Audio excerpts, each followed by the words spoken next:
Y en colación a esto, ¿no? Vamos a charlar un poco con él de qué pasa con los tratamientos no aprobados con la ANMAT, ¿no? En su momento, un juez creo que fue que permitió que se haga el tratamiento a un paciente con dióxido de cloro, hay otros con ivermectina, con ibuprofeno inhalado, bueno, diferentes cosas que no están tan aprobadas, pero que algunos las empiezan a utilizar igual en sus pacientes, ¿no? ¿Qué pasa con los tratamientos estos no aprobados? Bueno, bienvenido Juan Bautista, ¿cómo estás? Hola, ¿cómo están? Muchas gracias. Estaba prestando atención a lo que ustedes estaban comentando, que me parece otro debate también fascinante. Coincido, creo que hay mucha gente que se relajó con la llegada de una cierta cantidad de vacunas. Y además estamos no solo lidiando con el virus, sino también con el universo de posibles soluciones. Y yo creo que justamente también en este torbellino hay muchísima gente que aprovecha para sugerir métodos que no solo no tienen ningún tipo de comprobación, sino que en muchísimos casos hoy está prácticamente comprobado que no son solución, sino por el contrario pueden llegar a implicar un veneno. Me parece que entre toda esta cuestión también hay que empezar a distinguir y hacer un distingo bien cercano, porque como bien vos decís, Nicole, también hay en fase de estudio una serie de medicamentos que incluso algunos están o pueden llegar a Sí, estar en el mercado, pero pueden no haber sido testeados o sí, no estar aprobados para, por ejemplo, el tratamiento del COVID-19. ¿Qué se hace en estos casos? La verdad es que la pregunta me parece que es claro. muy interesante, es ¿qué hacemos con esto? ¿No? Yo también haría una encuesta popular para ver qué piensa cada uno de estos métodos, Claro. pero hay que Mirá, consultarlos, yo yo te creo digo que... algo, hace pocos días charlaba con dos amigas que decían que iban a empezar a aplicar lo de la ivermectina como preventivo en algún punto. Decís, pero ¿cómo? Si no está aprobado. Y bueno, no, pero sí, pero igual, porque sí, ¿no? Claro, ¿qué haces con eso? ¿Cómo se hace? ¿Cómo se frena?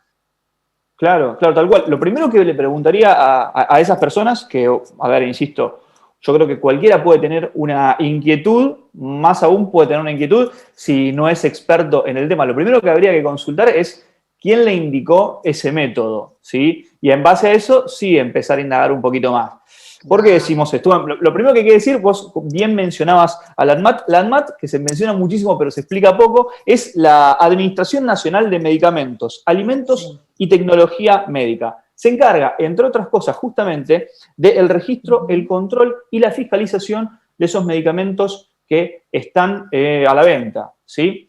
Ahora, todos estos medicamentos Claro. que están, por ejemplo, testeados por la ANMAT, que no solo se encarga justamente del registro y la fiscalización, también se encarga de dar fe de la calidad y la eficacia de esos medicamentos. Esta calidad y esta eficacia está probada Ajá. para determinados cuadros clínicos que son justamente los que están en el prospecto. A mí mañana voy al médico, me dan una determinada medicación para una determinada patología y muy probablemente si yo tengo alguna duda y mi médico tratante no me hizo ninguna aclaración, voy al prospecto, leo, yo sufría, no sé, fiebre, dolor de cabeza, tenés que tomar esto cada tantas horas. Listo, fantástico. Al menos tenemos Claro. una pauta de que hay una calidad, una eficacia y una seguridad, que es acá donde hay que resaltar también, para ese determinado cuadro clínico.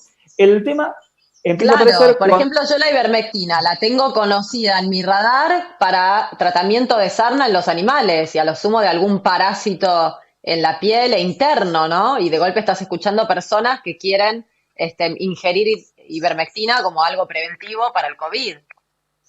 Claro, tal cual. Bueno, acá lo que aclaró la ANMAT, incluso justamente en el 2016, en un comunicado que incluso es público, se refirió concretamente a las indicaciones médicas fuera de prospecto, ¿sí? Que también es conocida como las indicaciones off-label. Es todo un rubro dentro del derecho de la salud porque claramente esto ha generado una controversia y por eso es que ANMAT salió a Sí, aclararlo. Lo que dice es, las indicaciones off-label o fuera de claro. prospecto no están prohibidas por ANMAT, ¿sí? No están prohibidas, no están autorizadas. ¿Pero por qué no están Ah, autorizadas? Porque ANMAT autoriza lo que el productor de ese medicamento le indica en el prospecto. ¿Sí? Es decir, yo tengo una medicación A, claro. digo, reacciona le propongo a ANMAT, mira, reacciona ante determinados cuadros clínicos. 1, 2, 3. ANMAT hace una revisión exhaustiva, un estudio, después también se hace un seguimiento y dice, fantástico, esto en efecto tiene, valga la redundancia, un efecto positivo para los cuadros clínicos 1, 2 y 3. Ahora, el punto 4, ¿está prohibido el cuadro 4? No, no está prohibido, pero no está testeado. Justamente ANMAT no puede dar fe de que para ese cuadro clínico esa medicación sirva. ¿Esto quiere decir entonces que está prohibido? No, no quiere decir que está prohibido. Quiere decir que ANMAT no da fe ni indica que es seguro para ese determinado cuadro, ni tampoco que es eficaz o que reviste una calidad. Es aquí entonces donde surge el gran conflicto. ¿Qué hacemos? Porque Claro. si no De está hecho, por prohibido... ejemplo, el paciente al que se le administró el hidróxido de cloro, discúlpame, por este juez, terminó falleciendo, si no me equivoco, ¿no? Sí. Claro, este caso, y acá es donde creo también que amerita una conversación muy larga y muy interesante, a mi entender, en términos jurídicos también. El juez hace lugar a una medida cautelar Claro. que peticiona el hijo, en realidad, de la pareja de este señor. La pareja de este señor había fallecido en esa semana, ¿sí? Esto se hace en el medio de la feria judicial. Eso también es importante porque se debe actuar con gran celeridad. Digamos, la persona que solicita es la persona que va a recibir, en realidad es por intermedio de, ya digo, el hijo político sería de este señor que efectivamente termina falleciendo, peticiona este tratamiento, no quiero decir medicación porque realmente entendemos que no es medicación y además está sumamente cuestionado, insisto, no tengo ningún tipo de afinidad con el cloro ni muchísimo menos. Bueno, finalmente se hace lugar a la medida cautelar, insisto, en tiempo récord también, con gran velocidad, y aparentemente no se termina suministrando, la persona fallece antes, pero uno de los, de los argumentos era que justamente su pareja había fallecido recientemente, ¿sí? Acá es donde cobra peso la respuesta, y ahí es donde también me parece que está muy bueno que lo hayas enlazado justo, Nicole, con lo que estamos hablando ahora. ¿Qué debe priorizarse? Acá es donde cobra sentido y cobra muchísimo, muchísimo peso el consejo del médico tratante.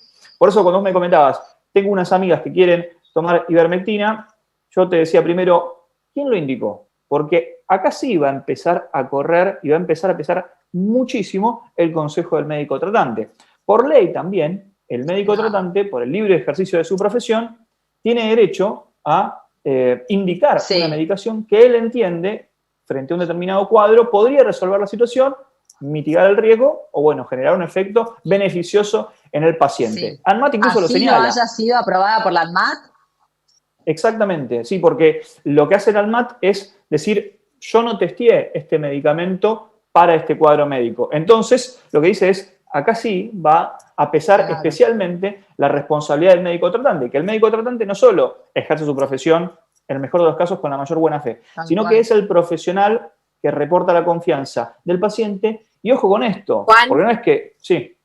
¿Sabés cuál es la sensación que me pasa? Porque cuando hablo con algunas personas y lo que veo, ¿viste cuando tenés algún familiar o alguien del entorno íntimo con una enfermedad terminal, que uno busca cualquier tipo de solución mágica? La desesperación, ¿no? La desesperación te lleva a eso. Con esto no justifico esta manera, que no la avalo bajo ningún punto de vista.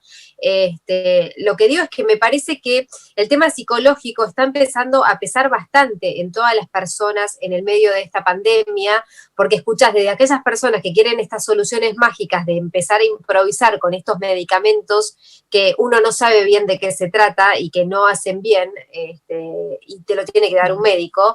Entonces, siento que acá está muy frágil el tema psicológico de las personas, ¿viste? Ya llegaron a un tope porque no podés llegar a este límite, ¿viste? Escuchar estas cosas que escuchamos, esta noticia del hombre que lamentablemente terminó muriendo, que le querían suministrar algo que no estaba del todo indicado, no sé, me da esa sensación.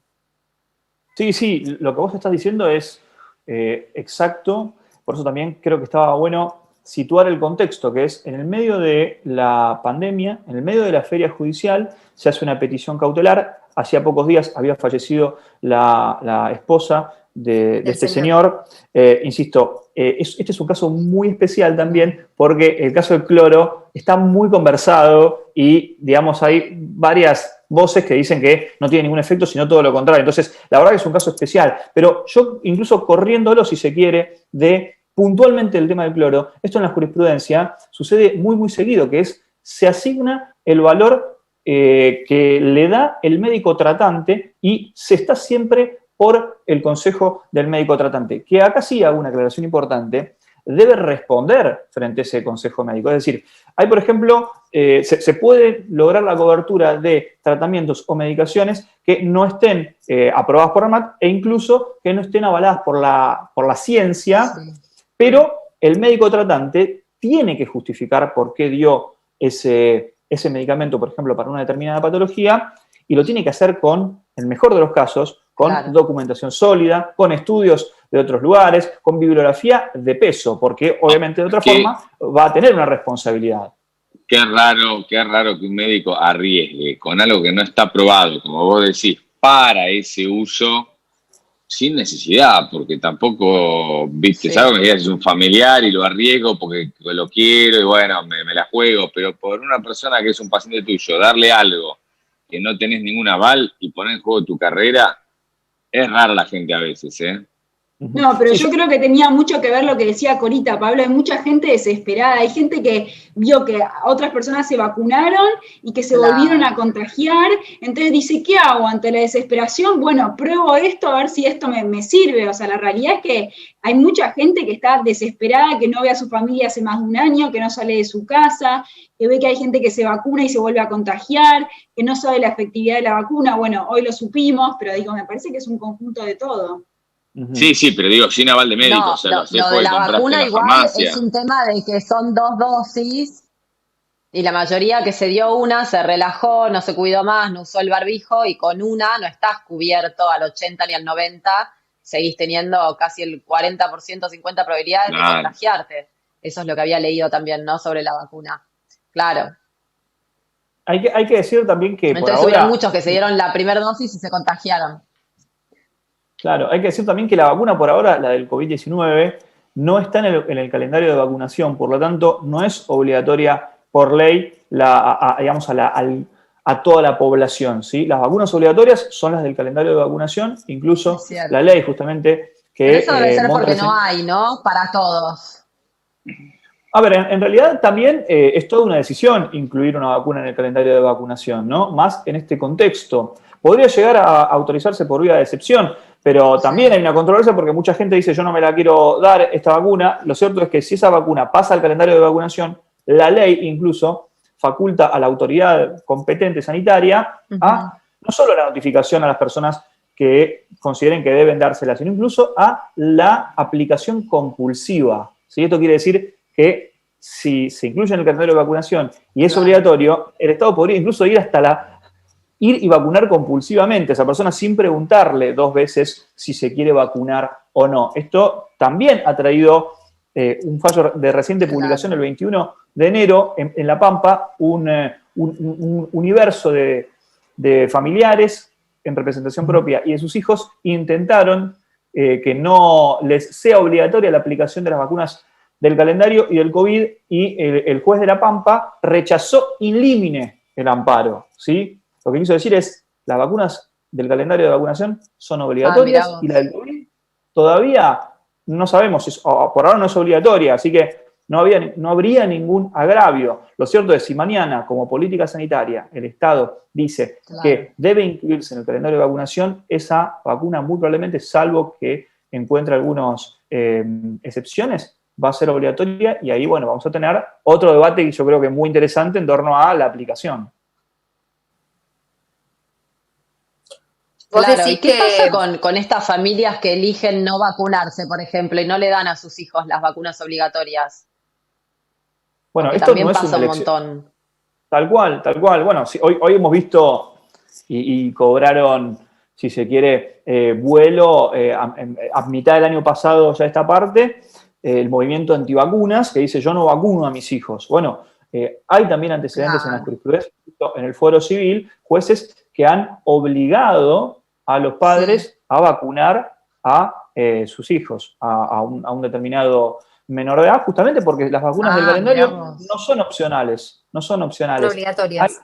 Exactamente, y hay más de un antecedente en la jurisprudencia. Así que con estas cosas, si bien muchas veces uno dice, bueno, no pasa nada, no lo vacuno porque puedo, la verdad es que primero no es una opción. Segundo, acá estamos hablando de política sanitaria, me parece fundamental lo que ustedes dijeron en un comienzo. Es importante no solo cuidarme a mí y pensar en mí, sino también pensar en el entorno. Cuando uno está en el medio de estas circunstancias, muchas veces, obviamente, pesa el derecho individual, pero acá estamos hablando de un interés colectivo, entonces, obviamente, la jurisprudencia se vuelca por este criterio colectivo, obviamente también en un contexto absolutamente excepcional como es el contexto que estamos viviendo desde hace un año, que parece más una película de ficción que un hecho de la realidad hace un año. Así que claramente esto pesa, no es que no pasa nada y pueden llegar a haber novedades y en algún momento esto se empieza a poner un poco más firme e incluso esta vacuna del COVID, por ahora la Sputnik, no sabremos si habrá otra que incluso se pueda llegar a incluir en el calendario, pasa a figurar dentro del elenco obligatorio que marca la ley. Ojalá que sí. Bueno, muchísimas gracias, Juan, muy claro todo. Gracias a ustedes, les mando un saludo muy grande. Un saludo grande, nos vamos a un corte y ya volvemos.